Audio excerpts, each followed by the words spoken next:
Anatomi dan Fisiologi Reproduksi Hewan Ternak. Praktikum Ilmu Reproduksi Ternak kelompok 12 Fakultas Peternakan dan Pertanian Universitas Diponegoro. Sebelumnya, apa itu anatomi? Anatomi adalah ilmu yang mempelajari tentang bentuk dan struktur organ tubuh. Sedangkan fisiologi adalah ilmu yang mempelajari tentang fungsi dari tubuh dan semua bagian-bagian organ tubuh termasuk sel, jaringan, dan organ. Reproduksi adalah pertemuan antara sel telur dan sel sperma yang menghasilkan zigot, kemudian berkembang dan menjadi anakan melalui proses kelahiran atau partus. Dan kali ini kita akan mempelajari organ reproduksi hewan ternak jantan dan betina.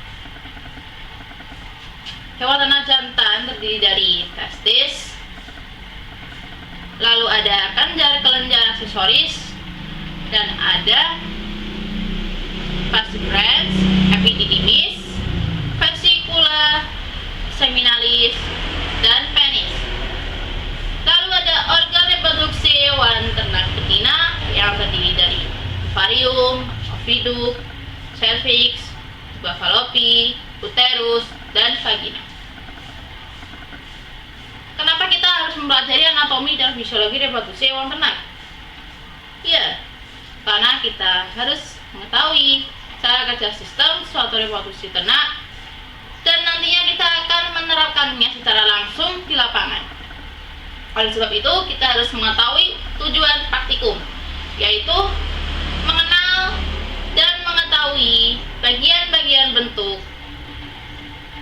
letak, dan fungsi dari organ reproduksi hewan ternak jantan dan betina. Lalu, kita harus mengetahui perbedaan organ reproduksi pada beberapa komoditas ternak, karena setiap komoditas ternak biasanya berbeda. Dan yang terakhir adalah mengetahui dan memahami mekanisme hormon pada suatu organ reproduksi. Assalamualaikum warahmatullahi wabarakatuh. Perkenalkan, nama saya Muhammad Auladi Rahman dari kelompok 12 kelas ilmu reproduksi ternak A. Di sini saya akan menjelaskan mengenai organ reproduksi ruminansia jantan. Organ reproduksi ruminansia jantan pertama yang akan kita bahas adalah testis. Testis merupakan organ reproduksi primer pada ternak jantan yang memiliki bentuk oval dan berjumlah sepasang. Secara fungsional, testis merupakan organ utama dari sistem reproduksi jantan yang berperan penting dalam spermatogenesis dan steroidogenesis. Testis ini diselubungi oleh selapis tenun pengikat yang tipis dan elastis disebut dengan tunika albugenia. Testis ini dibungkus oleh skrotum yang memiliki fungsi untuk melindungi testis dan menjaga suhu testis agar tetap optimal di bawah suhu tubuh. Skrotum ini memiliki dua otot, yaitu otot dartos dan otot kremaster. Otot dartos memiliki fungsi untuk menggerakkan skrotum agar mampu mengkerut dan mengendur, sedangkan otot kremaster berfungsi untuk mengatur suhu lingkungan testis agar tetap stabil. Di dalam testis terdapat tubuli seminiferi yang merupakan saluran kecil yang berisikan dengan sel-sel benih dan sel-sel sertoli. Fungsi dari tubuli seminiferi adalah untuk memproduksi, mempertahankan, serta menyimpan sperma. Di dalam tubuli seminiferi terdapat sel interstisial yang berfungsi untuk memproduksi hormon testosteron. Organ selanjutnya adalah epididymis. Epididymis merupakan saluran spermatozoa yang panjang dan berbelit, melekat pada testis dan dipisahkan oleh tunika albugenia. Epididymis terdiri dari kepala atau kaput, kemudian badan atau korpus, dan juga ekor atau cauda. Epididymis dalam pembentukan sel sperma memiliki fungsi yaitu menyalurkan sperma dari testis menuju vas deferens atau transportasi, kemudian menambahkan konsentrasi spermatozoa melalui absorpsi air dari kaput hingga korpus atau konsentrasi, pematangan sel sperma atau maturasi, penyimpanan sementara, dan reabsorpsi. Organ selanjutnya adalah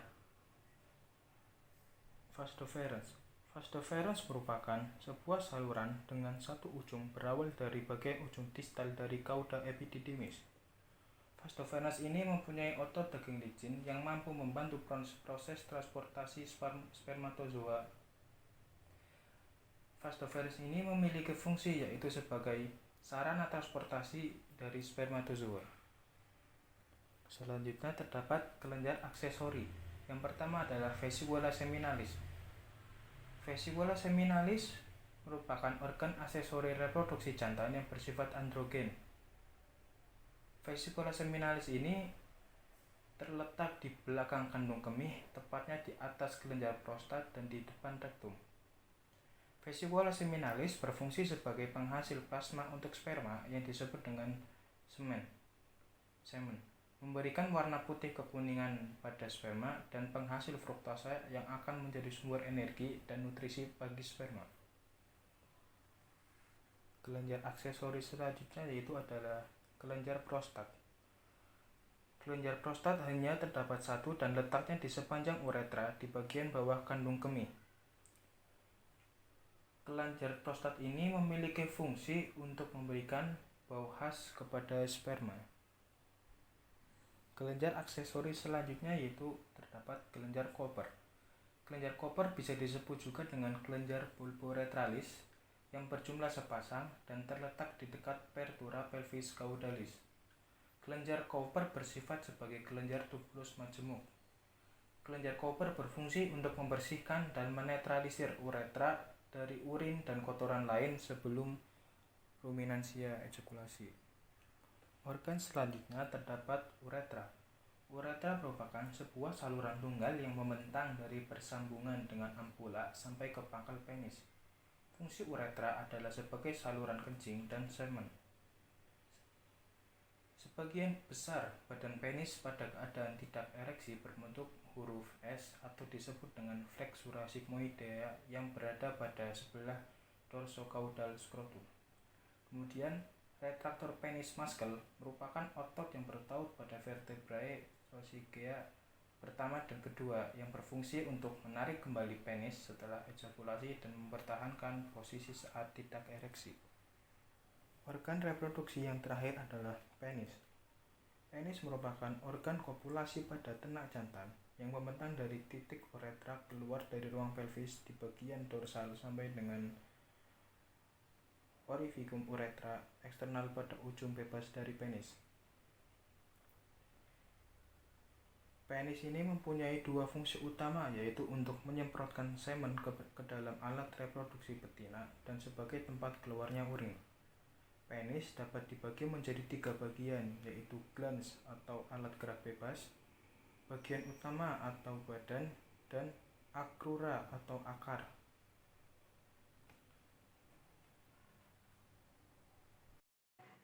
Assalamualaikum warahmatullahi wabarakatuh. Nama saya Dewi Latifah dari kelompok 12 kelas IRTA. Di sini saya akan menjelaskan tentang organ reproduksi ternak ruminansia betina. Ini merupakan bentuk penampilan dari organ reproduksi ternak ruminansia betina dari sisi samping dan ini dari sisi depan. Organ yang pertama dari sistem reproduksi ternak ruminansia betina adalah ovarium. Ovarium merupakan organ reproduksi primer dari ternak betina. Ovarium ini berjumlah sepasang yang terdiri dari ovari kanan yang terletak di belakang ginjal kanan dan ovari kiri yang terletak di belakang ginjal kiri. Bentuk dan ukuran dari ovarium ini bervariasi sesuai dengan umur, spesies, dan status reproduksinya. Dalam sistem reproduksi ternak betina, ovarium memiliki dua fungsi, yaitu yang pertama sebagai organ eksokrin yang menghasilkan sel telur atau ovum, yang kedua sebagai organ endokrin, yaitu mensekresikan hormon estrogen dan progesteron atau hormon kelamin. Ini adalah penampilan dari ovarium dari sisi depan, yaitu berjumlah sepasang dari kanan dan kiri. Organ selanjutnya adalah oviduct, atau dari sisi depan terlihat seperti ini. Oviduct merupakan saluran yang berperan dalam menghantarkan sel telur dari ovarium menuju ke uterus. Oviduct berbentuk saluran kecil yang berkelok-kelok. Oviduct memiliki beberapa fungsi, yaitu antara lain 1. Menerima sel telur yang telah diovulasikan oleh ovarium. Kedua, sebagai transport spermatozoa menuju ke tempat pembuahan. Fungsi yang ketiga yaitu sebagai tempat fertilisasi, dan yang terakhir sebagai tempat transport yang telah dibuahi atau zigot menuju ke uterus. Oviduct terbagi menjadi 3 bagian, yaitu yang pertama adalah infundibulum, yang kedua ampula, dan yang ketiga adalah isthmus. Infundibulum memiliki mulut bentuk berjumbai atau disebut fimbriae yang berfungsi untuk menangkap ovum yang telah diovulasikan oleh ovarium. Ampula bergabung dengan isthmus pada ampullary isthmus junction yang merupakan tempat terjadinya fertilisasi. Organ yang selanjutnya adalah uterus. Uterus merupakan organ tebal, berotot, berbentuk seperti buah pir dan terletak di dalam pelvis, antara rektum dan kandung kencing. Uterus memiliki fungsi sebagai tempat tumbuh dan berkembangnya hasil konsepsi selama masa kebuntingan. Uterus memiliki beberapa lapisan. Yang pertama lapisan dalam yang disebut endometrium, lapisan tengah yang disebut myometrium, dan lapisan luar yang disebut perimetrium. Uterus terdiri dari 3 bagian, yaitu cornua uteri, corpus uteri, yang merupakan tempat perkembangan embrio dan implantasi. Yang terakhir adalah cervix, yaitu sebagai pintu yang menutup kemungkinan masuknya bakteri ke dalam uterus. Organ yang selanjutnya yaitu vagina. Vagina merupakan saluran yang menghubungkan uterus dengan vulva, yang merupakan perpanjangan dari serviks yang berdinding tipis. Fungsi dari vagina adalah sebagai organ kopulasi yang menerima alat kelamin jantan saat kopulasi berlangsung. Bentuk vagina berupa bulat panjang dan memiliki membran-membran mukosa yang disebut dengan epitel squamosa berstrata yang tidak berkelenjar. Organ yang terakhir adalah vulva. Vulva merupakan organ kelamin luar betina yang berada tepat di bawah anus. Vulva memiliki fungsi sebagai 1. Bagian deteksi birahi, kedua, tempat masuknya penis atau sebagai alat kopulasi, serta jalan keluarnya fetus. Vulva terdiri dari 2 bagian, yaitu labia mayora dan labia minora. Labia mayora merupakan bagian luar yang berwarna hitam dan tertutupi oleh rambut.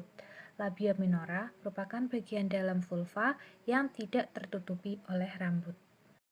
Assalamualaikum warahmatullahi wabarakatuh. Perkenalkan, nama saya Ridwan Larsari dari kelompok 12 kelas IRTA. Di sini saya akan menjelaskan organ reproduksi unggas jantan.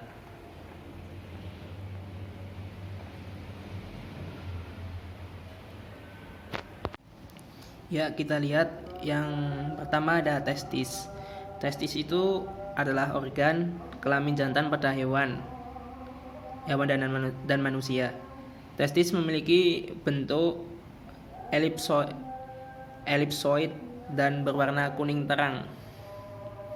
Sering pula berwarna kemerahan karena banyaknya cabang-cabang pembuluh darah pada permukaan. Testis mempunyai besar atau ukuran yang berbeda-beda. Ukuran besar dan ukurannya itu tergantung dari umur dan besar unggas. Permukaan testis itu dilapisi oleh selaput jaringan fibrosa yang kuat yang diteruskan ke dalam testis membentuk kerangka penunjang tenunan testis. Testis terdiri dari sejumlah besar saluran kecil yang bergulung-gulung, dan lapisannya itu menghasilkan sperma. Testis berfungsi memproduksi spermatozoa, seminal plasma, dan hormon testosteron. Selanjutnya itu epididymis ya. Epididymis adalah saluran di dalam skrotum yang menempel pada bagian belakang testis. Organ epididymis ini berfungsi mengangkut dan menyimpan sperma yang diproduksi oleh testis. Epididymis terdiri dari kepala atau caput, korpus atau tubuh, dan cauda atau ekor. Setiap bagian itu memiliki fungsi yang berbeda-beda. Seperti contohnya, kepala itu berfungsi sebagai tempat menyimpan sperma, tubuh berfungsi sebagai tempat pematangan sperma, dan ekor itu sebagai tempat